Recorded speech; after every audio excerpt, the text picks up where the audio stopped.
एटमी warheads की तैयारी में भारत 172 एटमी हथियारों के साथ पहली बार हमसे आगे निकला है। भारत की नौसेना एक ऐसी ताकत बनकर उभर रही है जिसने दुनिया की सबसे बड़ी नौसेना बना चुके चीन को घुटने पर लाकर खड़ा कर दिया। हालात तो इतने बिगड़ गए हैं कि चीन को यूनाइटेड नेशन की सिक्योरिटी काउंसिल में जाकर भारत की नौसेना पर बयान देना पड़ा। चाइना तो बोलता है कि उसके पास 20 लाख सोल्जर्स हैं। वो बोलेगा जी, उसके आंकड़ा को कौन मानेंगे? वो तो फर्जी नंबर है ना, बिल्कुल फर्जी नंबर है। कि ये भी एक हकीकत है कि भारत का एटमी प्रोग्राम जो है वो पाकिस्तान से बहुत पहले शुरू हुआ था। भारत के 8 एटमी रिएक्टर जो हैं वो इंटरनेशनल जो सेफ गार्ड्स हैं उसकी रिजीम से बाहर हैं। भारत एक तरफ डिफेंस एक्सपोर्टर बनना चाहता है, लेकिन एक बड़ी तादाद में भारत जो है वो असला खरीद रहा है। कल भारत ने 1.44 लाख करोड़ का 1.44 लाख करोड़ का डिफेंस एक्विजिशन काउंसिल ने बोल दिया कितने का हथियार खरीद लो, और बोला कि 99% मेक इन इंडिया होगा। कि भारत यकीनी तौर पे एक आलमी सतह पे एक तौसी पसंदाना सोच रखता है। उसके बारे में मैं ये समझता हूँ कि जो मगरबी ताकतें हैं वो उतना तशवीश का इजहार नहीं करती जितना कि उनको करना चाहिए। ये एमुनेशन एंड पिस्टल मेकर एक कंपनी है सिक्स, और उन्होंने ये अनाउंस किया है कि भारत जो है एक नया उसने ऑर्डर दिया है तकरीबन 73,000 राइफल्स का। बहुत महंगा ऑर्डर है ये।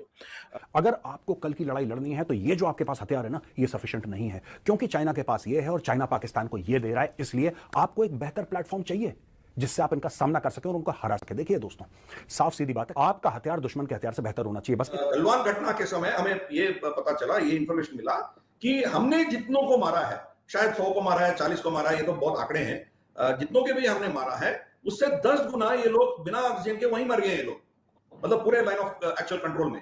तो ये है उनका हालत। भारत के हथियारों की लिस्ट देखकर चीन की हालत खराब हो गई है, और ऐसी हालत खराब हुई है कि चीन यूएन में कह रहा है कि भारत अपनी नौसेना में आए दिन नए नए हथियार ऐड कर रहा है, जो कि उसके और पड़ोसियों के लिए खतरा है। यहाँ पर पड़ोसियों का तो नहीं पता, पर चीन की भारत की बढ़ती ताकत से पूरी तरह से फट चुकी है। दरअसल भारत की नौसेना एक ताकतवर नौसेना बनकर उभरी है, जिसने दुनिया की सबसे ताकतवर नौसेना बन चुकी चीन की नौसेना की पतलून गीली करके रख दी है। हालत इतनी खराब हो गई है कि चीन को यूएन सिक्योरिटी काउंसिल में जाकर भारत की नौसेना पर बयान देना पड़ रहा है। दरअसल जब से पीएम मोदी ने देश के प्रधानमंत्री पद का कार्यभार संभाला है, तभी से उनका मेन फोकस भारतीय सेनाओं को मजबूती देने पर रहा है। यही वजह है कि पीएम मोदी के नेतृत्व में भारतीय नौसेना दुनिया की सबसे ताकतवर नौसेनाओं में से एक बन चुकी है।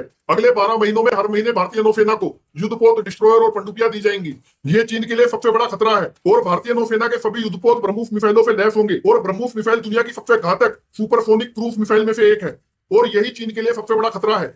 और दूसरे नंबर पर चीन की चिंता का कारण भारत का विक्रांत एयरक्राफ्ट है। यह भारत की नौसेना की ताकत को दुगना बढ़ाता है। और फिर आता है प्रोजेक्ट 18, जिसके तहत 10 से 12 नए युद्धपोत बनाने की तैयारी है, जो कि आधुनिक तकनीक से पूरी तरह से लैस होंगे। आखिरी है वो जिसकी वजह से चीन सबसे ज्यादा परेशान है, और वो है अरिहंत। दरअसल ये परमाणु शक्ति से लैस पनडुब्बी भारतीय नौसेना का सबसे प्रमुख हथियार बन गई है, जिससे चीन और पाकिस्तान की हालत खराब हो रखी है। और चीन को यह भी डर सता रहा है कि जैसे जैसे भारतीय नौसेना के युद्धपोतों की संख्या बढ़ेगी, भारतीय नौसेना की आक्रामकता भी बढ़ेगी, और इसीलिए आज चीन यूएन में रो रहा है। वहीं दूसरी तरफ परमाणु शक्ति में भारत ने पाकिस्तान को पीछे छोड़ दिया है।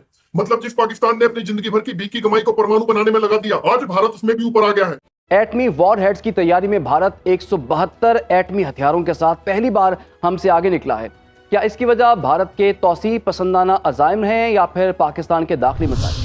देखिए, ये जो मुख्तलिफ तखमीने सामने आते रहते हैं कि मुख्तलिफ दुनिया की एटमी ताकतों के पास कितने एटमी हथियार मौजूद हैं, ये एक अंदाजे होते हैं, लेकिन इनको वेरीफाई करना और इनकी हकीकत जानना इतना आसान नहीं है, क्योंकि एक दो ममालिक के अलावा कोई भी मुल्क जो है अपने एटमी हथियारों के ज़ख़ीरे का साइज़ या तादाद बाज़ाब्ता तौर पे अनाउंस नहीं करता, डिक्लेयर नहीं करता, और ये क्लासीफाइड हसास मालूमात समझी जाती हैं।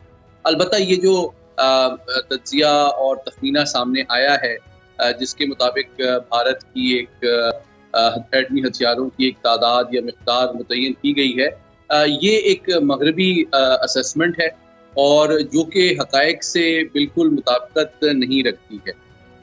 और दूसरी बात ये है कि ये भी एक हकीकत है कि भारत का एटमी प्रोग्राम जो है वो पाकिस्तान से बहुत पहले शुरू हुआ था। भारत के 8 एटमी रिएक्टर जो हैं वो इंटरनेशनल जो सेफ गार्ड्स हैं उसकी रिजीम से बाहर हैं, और वो हथियार एटमी हथियार बनाने के लिए दस्तयाब हैं। जबकि पाकिस्तान की जो एटमी सलाहियत है उसका मकसद सिर्फ इस खित्ते में अमन को क़याम रखना है, और भारत के तौसी पसंदाना अज़ाइम या जारहाना अज़ाइम की हौसला शिकनी करना है, और इस खित्ते में अमन का देरपा क़याम मुमकिन बनाना है। जबकि भारत यकीनी तौर पे एक आलमी सतह पे एक तौसी पसंदाना सोच रखता है और उसकी ये जो सलाहियत है उसके बारे में मैं ये समझता हूँ कि जो मगरबी ताकतें हैं वो उतना तशवीश का इजहार नहीं करती जितना कि उनको करना चाहिए। सैयद मोहम्मद अली साहब, पाकिस्तान की एटमी सलाहियत और वेपन्स की तैयारी की बुनियाद जो है वो भारत के तौसी पसंदाना और जारहाना अज़ाइम हैं। क्या भारत भी पाकिस्तान को अपने लिए इसी तरह ख़तरा समझता है या इसकी तैयारियां चीन से मुकाबले के लिए हैं? देखिए, अगर हकीकत में देखा जाए तो बयानात से कतई नज़र भारत की जो एटमी सलाहियत है या उसकी जो तमाम तर जौहरी सलाहियत है उसका मकसद भारत को आलमी सतह पे एक तौसी पसंदाना रियासत के तौर पे मनवाना है और वो एक आलमी ताकत बनना चाहता है, जिसके लिए वो चीन के खिलाफ जो हिकमत अमली है उसको एक दलील के तौर पे, एक बहाने के तौर पे इस्तेमाल कर रहा है ताकि मगरबी और रूसी साख्त की टेक्नोलॉजी जो है वो उसको हासिल हो। ये एक हकीकत है कि मगरबी ताकतों से उसको जदीद तरीन रवायती हथियार की टेक्नोलॉजी मैसर आ रही है, जबकि रूस से उसके तमाम तर एटमी रिएक्टर जो हैं वो रूसी साख्ता हैं और वहाँ से उसको टेक्नोलॉजी मैसर आ रही है ताकि वो दुनिया की आंखों में ये धूल झोंक सके कि वो चीन के खिलाफ एक महाज खोल सकता है। जबकि हकीकत ये है कि उसकी ज़्यादातर जो सलाहियत है और जो उसके जारहाना अज़ाइम हैं वो जनूबी एशिया के खित्ते में और खुसूसन पाकिस्तान दुश्मनी पर मबनी है। तो भारत एक तरफ डिफेंस एक्सपोर्टर बनना चाहता है, लेकिन एक बड़ी तादाद में भारत जो है वो असला खरीद रहा है। आपको शायद नहीं पता माजरत चाहता हूँ, आपको शायद नहीं पता, लेकिन मैं बताता चलूँ कि भारत तकरीबन 73,000 के करीब 6716 राइफल्स जो है वो खरीद रहा है। और ये एमुनेशन एंड पिस्टल मेकर एक कंपनी है सिक्स, और उन्होंने ये अनाउंस किया है कि भारत जो है एक नया उसने ऑर्डर दिया है तकरीबन 73,000 राइफल्स का। बहुत महंगा ऑर्डर है ये। इससे पहले मैं आपको बताता चलूँ कि ये तो एक ऑर्डर है ना, इससे पहले भारत ने ऑलरेडी भारत ने तकरीबन इसी तादाद के करीब जो गन्स हैं वो ली हुई हैं। तो तकरीबन इंडिया इस वक्त एक 145,000 के करीब जो राइफल्स हैं वो इंडियन आर्मी को देगा। ये 6 की असेसमेंट है, वो कह रहा है, मैं नहीं कह रहा, ये वो बता रहे हैं डाटा। अब ये जो इंडिया अपनी जो फोर्सेस को मॉडर्नाइजेशन कर रहा है, ठीक है जी, और अब 6 और ये कह रहा है, I think I have to, मुझे जिसकी प्रोनाउंसिएशन है वो यही है, it used to be a German company, then I think Swiss company, then बिक गई अमेरिकियों के हाथ में, अमेरिका में इस वक्त है ये। और ये जो पार्टनरशिप कर रहे हैं, and that partnership is for the modernisation effort, what the modernisation effort जो कि इंडियन आर्मी कर रही है। और ये सारी की सारी भारत की जो मिनिस्ट्री ऑफ डिफेंस है उसकी ये प्रोक्योरमेंट है। इसका मतलब क्या है?